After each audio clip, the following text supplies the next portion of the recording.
আসসালামু আলাইকুম রহমতুল্লাহি ওবারাকাতু। আপনারা ভিডিওটা শুরু এবং শেষ পর্যন্ত দেখবা এবং আপনারা সারাল লাগিয়ে দাওয়াত রইল। চলিত মাসের 28 ও 29 জানুয়ারি আপনাদের সকলের সুপরিচিত রাতাবাড়ি এলাকার বৈরবনগর গ্রামে দারুল ইসলাম লতিফিয়া এতিমখানা হাফিজিয়া ও আলিয়া মাদ্রাসার বাৎসরিক সম্মেলন 2 দিন ব্যাপী 28 ও 29 জানুয়ারি আপনারা সবার দাওয়াত রইল এবং এই ধর্মীয় সমাবেশে উপস্থিত থাকবা প্রধান আকর্ষণ হিসাবে আমাদের সকলের সুপরিচিত হযরত মাওলানা ডক্টর আবুল কালাম আজাদ সাহেব তাইন খলিকাতা থেকে আইবা এবং আরো খলিকাতার হুজুরকল আসই। এই ধর্মীয় সমাবেশে সম্মানিত অতিথি হিসাবে উলামায়ে কেরাম যারা উপস্থিত থাকবা আপনারা হযরত মাওলানা হাফিজ রাহেল আহমদ সাহেবের বক্তব্য থাকিয়া আপনারা শুনতে পারবা। এবং আমি এখন কইতাম সাইয়াতে প্রধান আকর্ষণ হিসাবে যেন খলিকাতা থেকে আইবা আমাদের সকলের সুপরিচিত হযরত মাওলানা ডক্টর আবুল কালাম আজাদ সাহেব। আমি তানার সংক্ষিপ্ত বয়ান লাগাইমু, আপনারা শুনলে বুঝতে পারবা, কারণ তাই একজন বহুত সুন্দর আলোচক। এর লাগি আপনারা সবার দাওয়াত রইল। এখন দেখো কোয়া আপনারা হযরত মাওলানা হাফিজ রাহেল আহমদ সাহেবের ভিডিও। আসসালামু আলাইকুম রহমতুল্লাহি ওয়া বারাকাতুহু।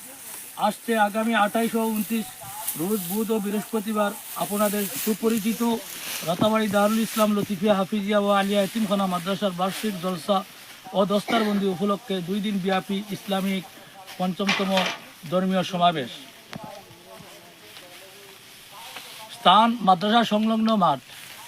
এই মকফিলে সভাপতিত্ব করবেন পীরে কামিল ওলিয়া কামিল শাহ সুফি আলহাজ হযরত মাওলানা সৈয়দ জুনাইদ আহমদ মদনী আল হুসাইনি সাহেব উদান্ডি দরবার শরীফ করিমগঞ্জ। প্রধান অতিথি হিসাবে উপস্থিত থাকবেন বিশিষ্ট ইসলামিক চিন্তাবিদ সুদূর ফুরফুরা দরবার শরীফ থেকে আগত পীরজাদা আলহাজ হযরত মাওলানা শাহিম উদ্দিন সিদ্দিকী সাহেব ফুরফুরা দরবার শরীফ। প্রধান আকর্ষণ হিসাবে উপস্থিত থাকবেন সুমধুর কণ্ঠে বক্তা বিশিষ্ট ইসলামিক চিন্তাবিদ ডক্টর হযরত মাওলানা আল্লামা আবুল কালাম সাহেব বসিরহাট। প্রধান বক্তা হিসাবে উপস্থিত থাকবেন বিশিষ্ট আলিমে দ্বীন হযরত মাওলানা হাসিবুর রহমান সাহেব কলকাতা পশ্চিম বাংলা। প্রধান মেহমান হিসাবে উপস্থিত থাকবেন ওলিয়া কামিল পীরে কামিল শাহ সুফি আলহাজ হযরত আল্লামা আব্দুল জলিল নিজামী সাহেব শাইখুল হাদিস নিজামিয়া টাইটেল মাদ্রাসা। সম্মানিত সুফিয়ানে কেরামগণ হিসাবে উপস্থিত থাকবেন শাহ সুফি আলহাজ হযরত মাওলানা আল্লামা ডক্টর সৈয়দ আব্দুল নূর সাহেব সাধারণ সম্পাদক আসাম এদারায়ে মাদারিস ইসলামিয়া শিক্ষা বোর্ড। শাহ সুফি হযরত মাওলানা সৈয়দ হিফজুর রহমান মিসকার সাহেব হিজিম আহলেবাদ দরবার শরীফ। তার সঙ্গে উপস্থিত থাকবেন শাহ সুফি হযরত মাওলানা সৈয়দ খালেদ আহমদ মদনী সাহেব উদান্ডি। তার সঙ্গে উপস্থিত থাকবেন হযরত মাওলানা শাহ সুফি ইসলাহুদ্দিন সাহেব নিমাইসানপুরি হাইলাকান্দি। প্রধান আকর্ষণ হিসাবে উপস্থিত থাকবেন হযরত মাওলানা সৈয়দ হেদায়েত হুসাইন সাহেব, হযরত মাওলানা মুতাসিম বিল্লাহ আল কাদরি সাহেব, হযরত মাওলানা বদুল হক খান সাহেব প্রধান শিক্ষক লঙ্গর Shah Memorial ME school, Hazrat Maulana Alimuddin সাহেব অধ্যক্ষ আল মুস্তফা জামিয়াতুল ইসলামী লিলামবাজার, হযরত মাওলানা আল্লামা শাহাবুদ্দিন সাহেব অধ্যক্ষ রাতাবাড়ি নিজামিয়া টাইটেল মাদ্রাসা। এছাড়া দেশ ও বিদেশের উলামায়ে কেরামগণ ও সুফিয়ানে এজামগণ উপস্থিত থাকবা। উক্ত এক ধর্মীয় সমাবেশে আপনাদের উপস্থিতি ও সাহায্য সহযোগিতা কামনা করছি। যা দেবী সর্বভূতে শান্তি রূপে অং নমস্তস্যৈ নমো নমো অল্লং জ্যেষ্ঠং শ্রেষ্ঠং পরমং পূর্ণং ব্রাহ্মণ অল্লং আল্লাহ রাসূল মুহাম্মদ রকং বরস আদাল্লা বুকামে বাকাম আল্লাহ বুক নিকতম এত ইসমিন নিন্তরে মেচ্ছা যাচ্ছে না সমন্বিত মুহাম্মদ ইতি খ্যাত শিষ্য শাখা সমন্বিত আসুর সংহারিণী হোরং অল্লাহ অল্লং ইল্লাল্লাহ তিল্লাল্লাহ। কিন্তু ব্রাহ্মণের একটু চালাক আছে মৌলবীদের মতো। ওরা দেখবেন শ্লোক পরে যখন যেখানে আল্লাহর নবীর নাম আসে ওখানে একটু ঘন্টা জোরে জোরে বাড়ি দেয়। বহু জায়গায় আল্লাহ এবং নবীর নামের প্রশংসা করা হয়েছে। বেদ 4টি ভাগে বিভক্ত। একটার নাম ঋগ্বেদ, একটার নাম সামবেদ, একটার নাম যজুর্বেদ, একটার নাম অথর্ববেদ। এই প্রতি চ্যাপ্টারে মনি ঋষির আমার আল্লাহ এবং নবীর নামের ভূয়সী প্রশংসা করেছে। আরে প্রশংসার কথাগুলো যখন ব্রাহ্মণদের মুখে উচ্চারিত হয় ঘন্টায় তখন একটু জোরে জোরে বাড়ি লাগায় যাতে আওয়াজ শ্রোতাদের কানে না যায়, গেলে তো আর মাল পাওয়া যাবে না। এই চিন্তা ভাবনা নিয়েছিলেন যিনি। ভারতবর্ষের মথুরার বৃন্দাবনের কীর্তি সন্তান ছিলেন তিনি। নাম হলো তার ডক্টর শিব শক্তি স্বরূপজি। বিখ্যাত পূজারী ছিলেন। সারা ভারতবর্ষের 65 কোটি হিন্দু জৈন শিখেদের ভগবানের অবতার কলির কলকি ছিলেন। 1984 সালের এপ্রিল মাসের 10 তারিখ লোকটি মন্দিরের পূজা পরিত্যাগ করে কলেমা শরীফ পাঠ করে আমার নবীকে স্বপ্ন দেখে জান্নাতি মানুষ হয়ে গেছে। জোরে বলুন সুবহান।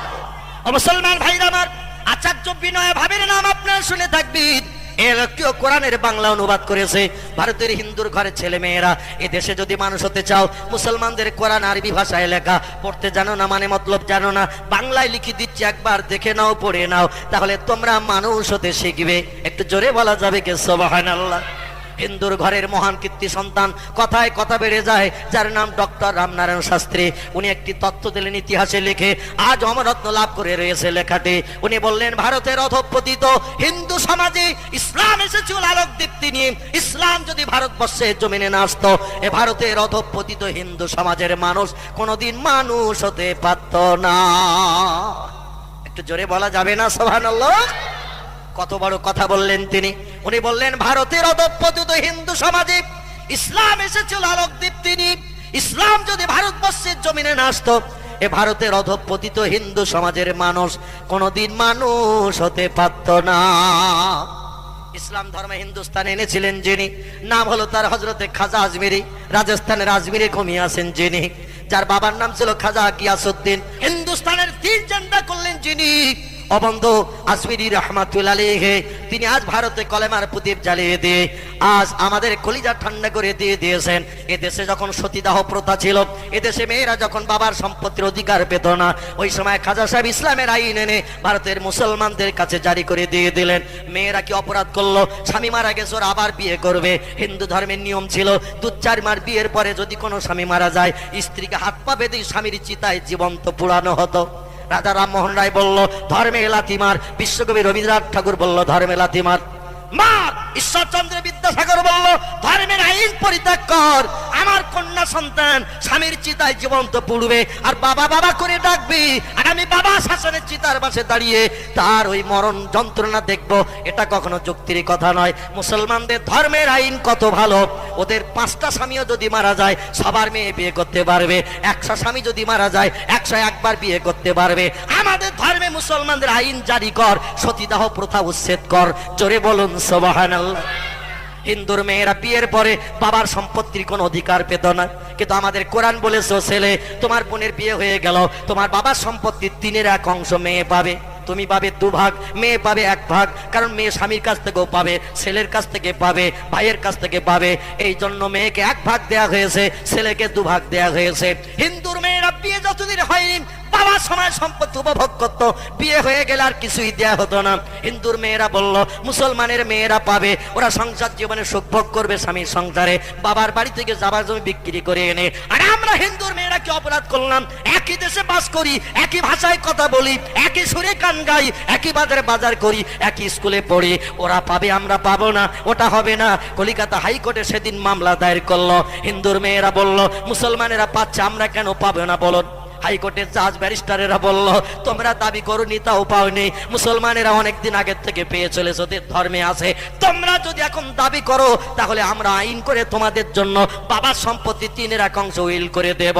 হিন্দু মেয়েরা দরখাস্ত করলো, ওদের আইন পাশ হয়ে গেল, মুসলমানদের আইন। একটু জোরে বলা যাবে কি সুবহানাল্লাহ? দিন ইসলাম, দিন ইসলাম।